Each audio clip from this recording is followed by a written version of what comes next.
안녕하세요. 오늘은 한적한 시골 마을에서 벌어진 충격적인 이야기를 전해드리려 합니다. 평생을 흙묻히며 살아온 한 노인의 죽음, 그리고 아무도 알지 못했던 거대한 비밀. 이야기는 단순한 유산 싸움이 아니라 인간의 진심과 욕망이 어디까지 갈 수 있는지 보여주는 서사입니다. 그럼 이야기를 시작해 보겠습니다. 경북의 작은 산골 마을. 봄이면 매화가 피고 겨울이면 눈이 허리까지 쌓이는 외진 동네에 박노인이 살고 있었습니다. 올해로 80을 넘긴 그는 마을 사람들 사이에서는 고집불통 영감으로 불렸습니다. 늘 낡은 고무신을 신고 다니며 허리 굽은 몸으로 논밭을 지키던 사람. 겉으로 보기에는 가진 것 하나 없는 농부 같았습니다. 그런데 박노인이 세상을 떠난 날, 장례식장에 낯선 변호사 한 명이 등장했습니다. 검은 양복을 단정히 입은 그는 상주석에 앉은 큰아들 박철수를 불러 세웠습니다. 유족분들 모두 모여 계신가요? 고인께서 생전에 남기신 유언장이 있습니다. 그 한마디에 장례식장의 공기는 얼어붙었습니다. 큰아들 철수, 둘째 아들 박영수, 막내딸 박미정, 그리고 며느리와 사위까지 모두가 순간 숨을 삼켰습니다. 박노인에게 유언장이라니. 평생 검소하기만 했던 사람이 무슨 재산을 남겼단 말인가. 변호사가 봉투를 꺼내들자 가족들의 시선은 자연스레 거기에 꽂혔습니다. 두꺼운 봉투 위에는 내 죽음 이후 반드시 전할 것이라는 박노인의 글씨가 적혀 있었습니다. 아버지가 이런 걸 남기셨다고요? 철수가 떨리는 목소리로 물었습니다. 변호사는 고개를 끄덕이며 봉투를 열었습니다. 그리고 종이를 꺼내들어 조용히 읽기 시작했습니다. 나는 평생 흙만 만지고 살아왔지만 아무도 모르게 조금씩 모아둔 것이 있다. 내 자식들이라면 놀랄지도 모르겠다. 하지만 이 재산은 단순히 나누어 주고 싶지 않다. 진심이 무엇인지 시험해 보고 싶다. 그러니 다음의 조건을 충족한 자만이 내 전 재산을 상속받을 수 있다. 순간 가족들의 눈빛이 흔들렸습니다. 조건이라니. 단순히 나누는 게 아니라 시험을 하겠다고? 변호사가 잠시 멈추자 막내딸 미정이 조심스레 물었습니다. 변호사님, 그 재산이란 게 대체 얼마나 된다는 건가요? 변호사는 종이를 넘기며 담담히 말했습니다. 현 시가로 환산했을 때 약 450억 원에 달합니다. 뭐라고요? 순간 장례식장이 술렁였습니다. 철수와 영수는 동시에 벌떡 일어났습니다.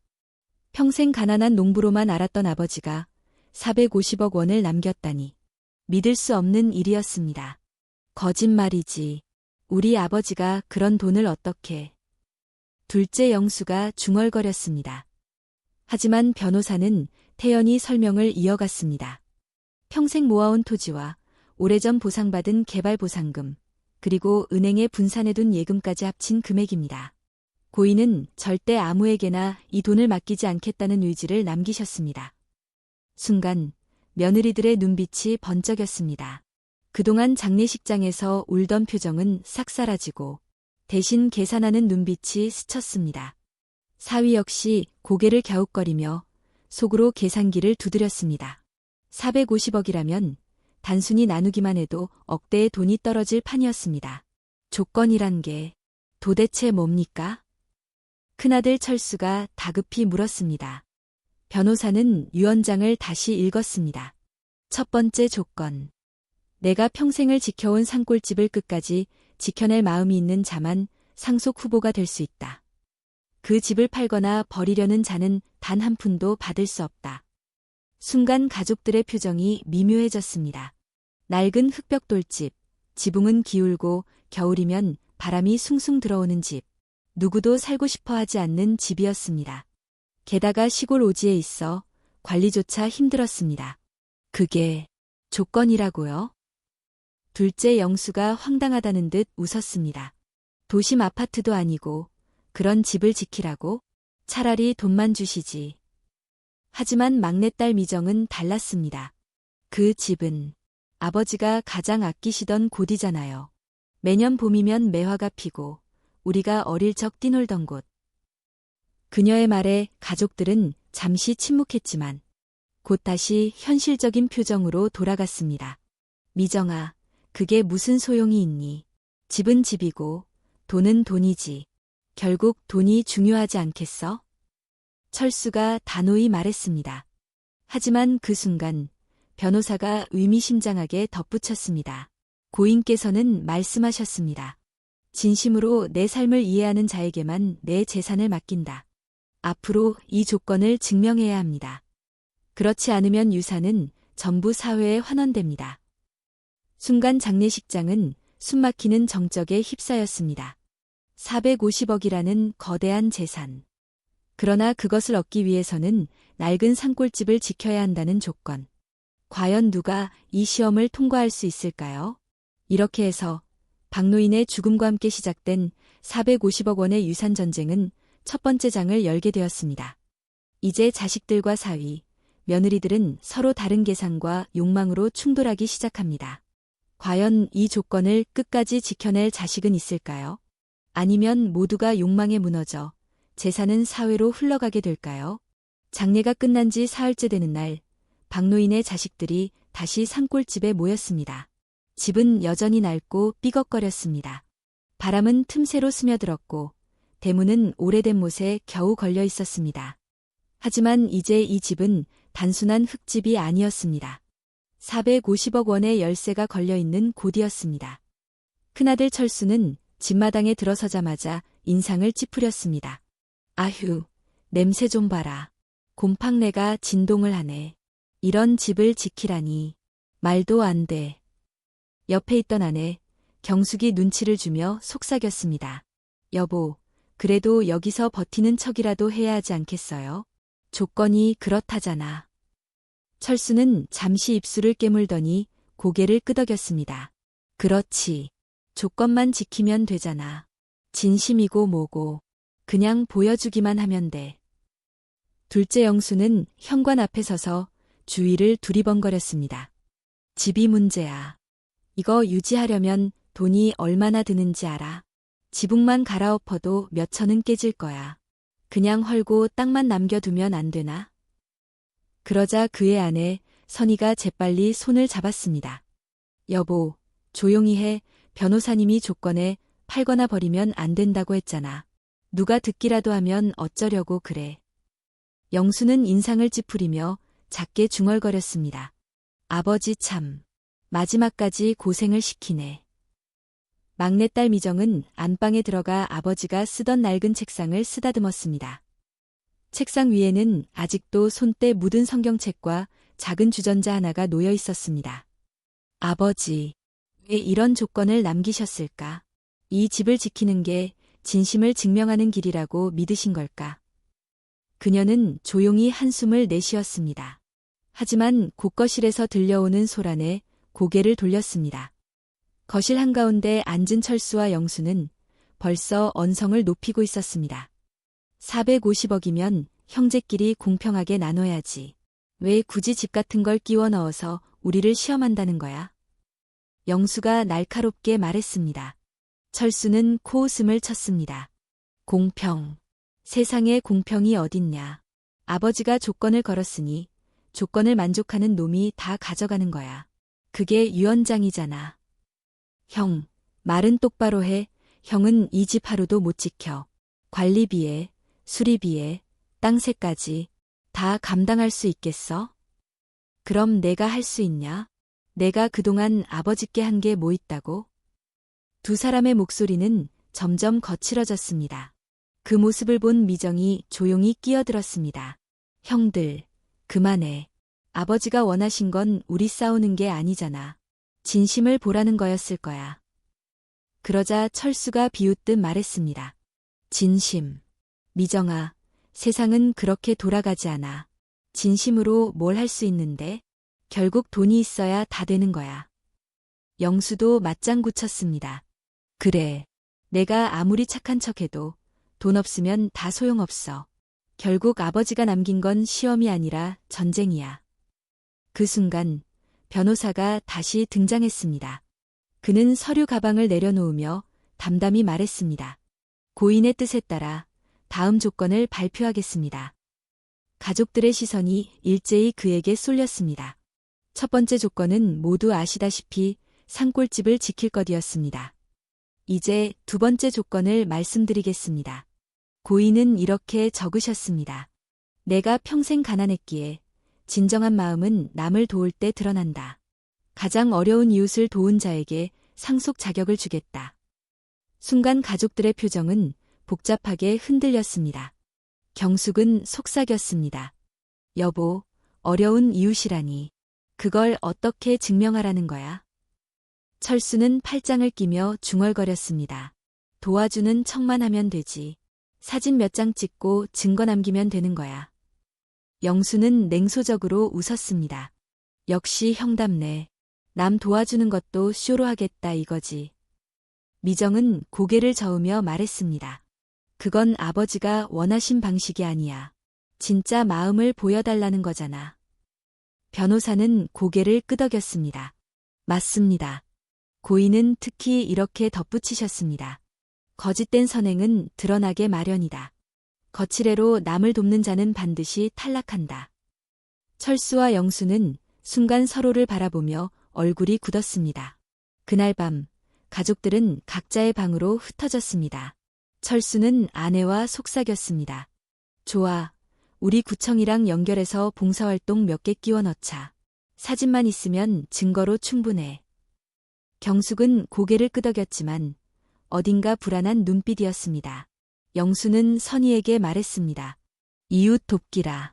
우리 회사 거래처 중에 고생하는 직원 한 명 있더라. 그 사람 좀 도와주고 증거만 남기면 되겠지. 선희는 망설였지만 결국 남편을 따라가기로 했습니다. 반면 미정은 남편 성호와 함께 동네 구석에 사는 홀몸 노인을 찾아갔습니다. 그 노인은 제대로 된 난방도 없는 집에서 겨울을 나고 있었습니다. 어머님, 이불 좀 가져왔어요. 또 뭐 필요한 건 없으세요? 미정은 따뜻한 목소리로 물었습니다. 노인은 떨리는 손을 잡으며 눈물을 글썽였습니다. 고맙네. 요즘 같은 세상에 누가 이렇게 챙겨주나 했지. 성호는 말없이 노인의 방 구석 전기선까지 고쳐주며 묵묵히 도왔습니다. 며칠 뒤 변호사가 가족들을 다시 불렀습니다. 그는 차분히 말했습니다. 고인의 두 번째 조건을 확인할 시간입니다. 각자 무엇을 했는지 말씀해 주시죠. 철수는 자신만만하게 사진 몇 장을 내밀었습니다. 무료 급식 봉사 현장, 노인 복지관 앞에서 찍은 사진. 하지만 사진 속 그의 얼굴은 억지 웃음을 띠고 있었고 봉사보다 카메라만 의식하는 모습이 뚜렷했습니다. 영수 역시 몇 장의 증거를 내밀었습니다. 직원 한 명에게 봉투를 건네는 장면. 하지만 그 직원은 고개를 떨군 채 불편해 보였고 사진은 어색하기 짝이 없었습니다. 마지막으로 미정은 특별한 증거를 내놓지 않았습니다. 그저 노인이 직접 써준 작은 쪽지 한 장. 미정이와 성호, 진심으로 고마워요.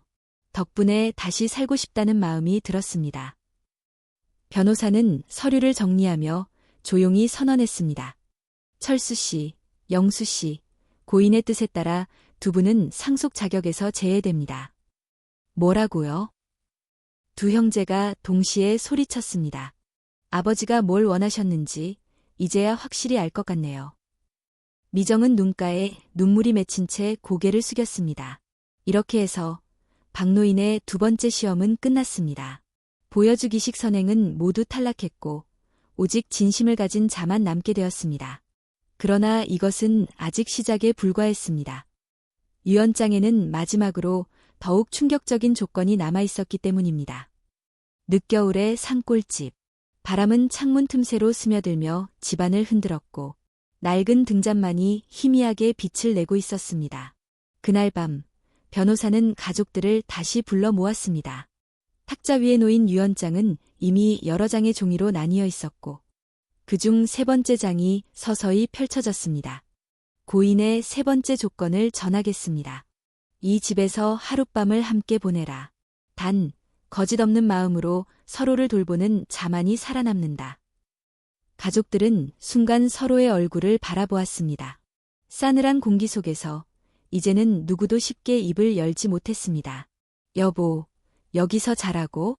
이런 집에서? 난 못하겠어. 곰팡이 냄새에다 바람도 숭숭 드는데. 조용히 해. 조건이 그렇다잖아. 하룻밤만 버티면 돼.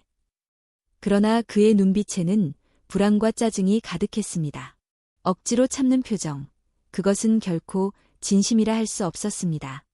막내딸 미정은 조용히 장작더미를 들고 와 벽난로에 불을 지폈습니다. 불꽃이 일어나자 집안이 조금은 따뜻해졌습니다. 춥죠. 잠깐이라도 따뜻해지면 좋을 것 같아서요. 그녀는 남을 의식하지 않고 자연스럽게 아버지의 집을 지키는 듯 행동했습니다. 하지만 그 모습을 지켜보는 두 형제의 표정은 달랐습니다. 형, 보이지? 저거 다 계산된 거야. 효녀 코스프레 하는 거라고. 알아. 우리도 가만히 있으면 안 돼. 뭔가 보여줘야지. 그러자 두 형제는 서로를 견제하듯 엉뚱한 행동을 시작했습니다. 철수는 갑자기 낡은 창문을 닦으며 말했습니다. 이 집, 내가 꼭 지켜야지. 아버지와의 추억이 가득한 곳이니까. 하지만 그의 목소리에는 진심이 없었습니다. 억지로 내뱉는 말은 너무도 가벼웠습니다. 한편 영수는 부엌으로 들어가 낡은 냄비에 라면을 끓였습니다. 자, 다 같이 먹자. 아버지가 계셨다면 이렇게 우리를 챙겨주셨을 거야. 그러나 가족들은 그 냄비에서 피어나는 인스턴트 냄새 속에서 진심이 아닌 억지로 만든 연극을 느꼈습니다. 밤은 깊어지고 집안의 공기는 점점 무거워졌습니다. 변호사는 그 모습을 지켜보다가 조용히 일어나 말했습니다. 고인께서 남기신 이 조건은 단순히 하룻밤을 보내라는 의미가 아닙니다. 진심으로 서로를 보살피고 지킬 수 있는가, 그것을 증명하라는 뜻이었습니다. 그 순간 미정이 낡은 이불을 꺼내 형들에게 건넸습니다. 형님들, 여기라도 덮으세요. 춥잖아요. 그러나 철수와 영수는 차갑게 고개를 저었습니다. 필요 없어. 너 혼자 잘해봐. 맞아. 누가 이 집을 지킬지 결국은 돈으로 결정되는 거야. 순간 방 안 공기가 더욱 싸늘해졌습니다. 형제들의 말은 아버지의 뜻과는 정반대였습니다. 그러자 변호사는 서류를 덮으며 단호히 말했습니다. 철수 씨, 영수 씨 고인의 뜻에 따라 두 분은 오늘 밤부로 상속 자격에서 완전히 제외됩니다. 그 말에 두 형제는 동시에 벌떡 일어났습니다. 뭐라고요? 우리가 왜 제외돼요? 우리도 조건을 지켰잖아요. 그래요. 여기서 밤새는 것도 했고, 밥도 같이 먹고, 집도 지킨다고 했잖아요. 하지만 변호사의 눈빛은 단호했습니다. 고인의 말씀을 잊으셨습니까? 거짓된 마음은 드러나게 마련이다. 두 분의 말과 행동에는 진심이 없었습니다. 남은 후보는 단 한 사람뿐입니다. 그 순간 미정의 눈에 눈물이 맺혔습니다. 그녀는 형들을 바라보며 조용히 속삭였습니다. 형님들, 아버지는 돈보다 마음을 보신 거예요. 왜 그걸 몰라주셨을까요? 형제들은 아무 말도 하지 못한 채 고개를 떨궜습니다. 그 밤, 산골집에는 긴 정적이 흘렀습니다. 진심 없는 자들은 무너져 내렸고, 오직 마음을 다한 한 사람만이 남게 되었습니다. 하지만 이야기는 여기서 끝나지 않았습니다. 박노인의 유언장은 아직 끝나지 않았습니다. 마지막 장에는 모두를 더욱 충격에 빠뜨릴 상상도 못한 조건이 기다리고 있었습니다. 긴 밤이 지나고 산골집의 아침이 밝았습니다. 얼어붙은 공기와 함께 집안은 더욱 차갑게 식어 있었습니다. 이제 상속 자격은 사실상 미정에게만 남은 듯 보였지만 아직 끝난 것이 아니었습니다. 형제들은 여전히 포기하지 않았습니다. 이건 잘못된 거야. 변호사, 당신이 마음대로 판단한 거 아니요? 진심이니 거짓이니. 그걸 어떻게 단정할 수 있단 말이요? 저는 고인의 뜻을 따를 뿐입니다. 고인께서는 사람의 말과 행동 속에서 진심이 드러난다고 하셨습니다. 그러자 영수는 얼굴이 붉게 달아올라 동생 미정을 향해 소리쳤습니다. 미정, 내가 뭐가 대단해서 아버지의 뜻을 이어받겠다는 거야? 평생 아버지 곁에 있던 건 우리야. 넌 결혼하고 나서 겨우 명절 때나 내려왔잖아. 형, 아버지는 우리가 얼마나 자주 찾아왔는지를 본 게 아니에요. 그 순간 우리가 진심이었는지를 보신 거예요. 순간 영수의 아내 선희가 남편을 붙잡았습니다. 여보, 그만해. 이미 늦었어. 더 소리치면 우리만 더 초라해져. 그러나 영수는 아내의 손을 거칠게 뿌리쳤습니다. 그의 얼굴에는 분노와 절망이 뒤섞여 있었습니다. 그때 변호사는 또 다른 종이를 꺼내 들었습니다. 고인의 네 번째 조건을 발표하겠습니다. 이웃을 돕는 것은 시작일 뿐. 이제 서로를 속이지 말라. 거짓으로 형제자매를 해치는 자는 모든 권리를 잃는다. 가족들은 순간 서로를 견제하는 눈빛을 주고받았습니다. 이미 이 집에는 불신이 깊이 깔려 있었기 때문입니다. 그날 저녁, 사건은 터지고 말았습니다. 철수는 변호사가 없는 틈을 타 미정에게 다가갔습니다. 미정아, 너 혼자 상속받겠다고 생각하지 마. 우리랑 나눌 수 있잖아. 형제끼리인데 반만 줘도 충분하잖아. 형님, 아버지는 그런 걸 원하지 않으셨어요. 조건을 무시하자는 말씀이세요? 철수의 얼굴이 일그러졌습니다. 좋아. 그렇다면 넌 끝까지 버틸 수 있을지 두고 보자. 한편 영수는 몰래 변호사에게 접근했습니다. 솔직히 말해보시오. 유언장이 진짜라는 증거가 어디 있소? 혹시 조작된 건 아닙니까? 만약 그렇다면 우리에게 유리하게 처리해 줄 수도 있는 거 아니요? 변호사의 눈빛이 차갑게 빛났습니다. 고인의 뜻을 흔들려는 순간 이미 자격은 사라집니다. 더 이상 이런 말은 하지 않는 게 좋습니다. 그 말에 영수는 얼굴이 새파랗게 질렸습니다. 하지만 그가 등을 돌리며 내뱉은 짧은 한마디는 불길했습니다. 그럼 끝까지 가보지. 그날 밤 두 형제는 각자의 방에서 아내와 속삭였습니다. 여보, 이대로 가면 미정이가 전부 가져가겠네. 방법이 없을까? 걱정 마, 미정도 약점은 있어. 조금만 흔들면 결국 무너질 거야. 여보, 제발 이제 그만해요. 욕심 때문에 우리까지 잃을 수 있어. 난 못 멈춰. 아버지가 왜 그런 조건을 남겼는지 이해도 안 되고 그냥 모든 게 억울해. 미정이만은 절대 못 주겠어.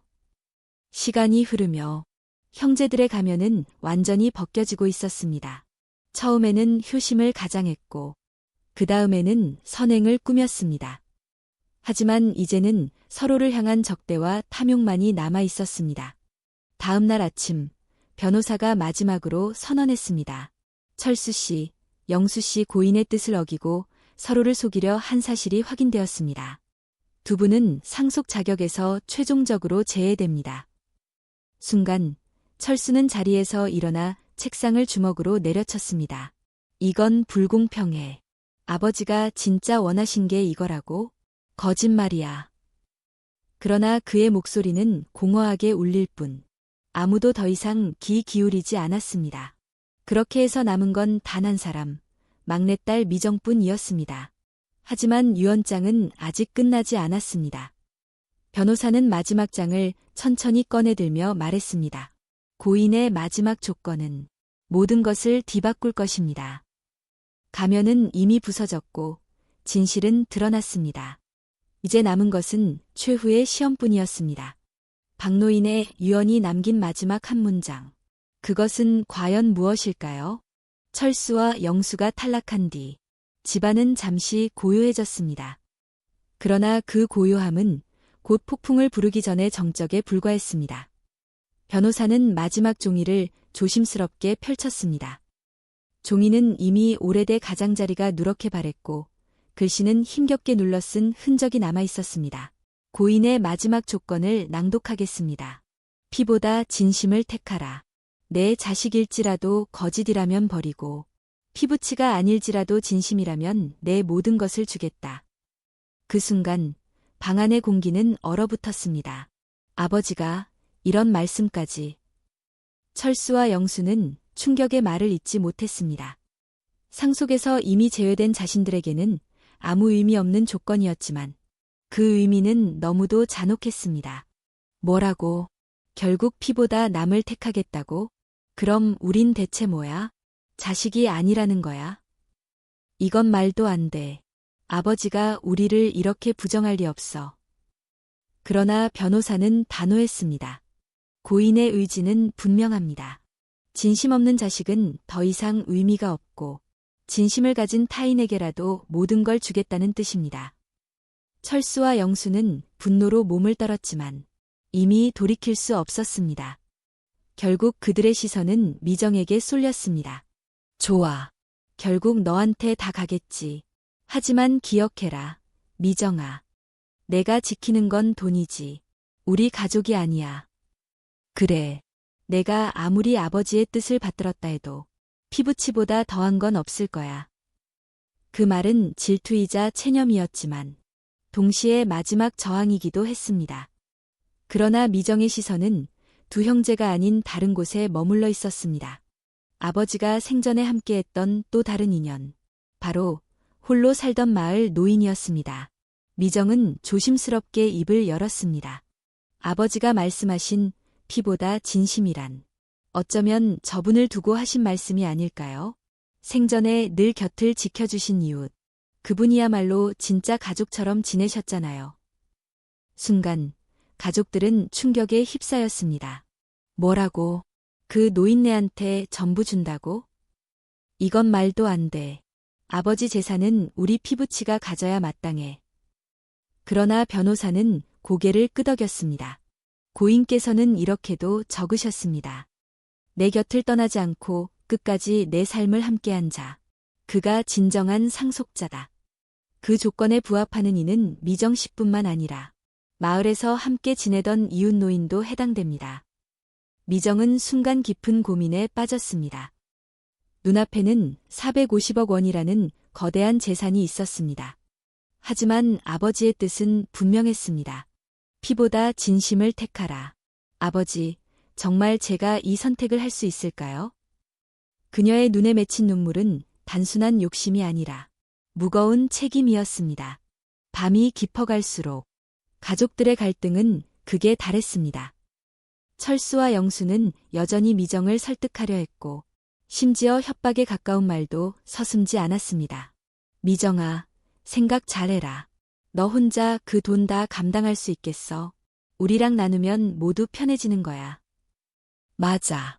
내가 그 돈을 다른 사람에게 넘긴다. 세상 사람들이 웃을 일이지. 결국 돈은 피부치가 가져야 해. 하지만 미정은 더 이상 흔들리지 않았습니다.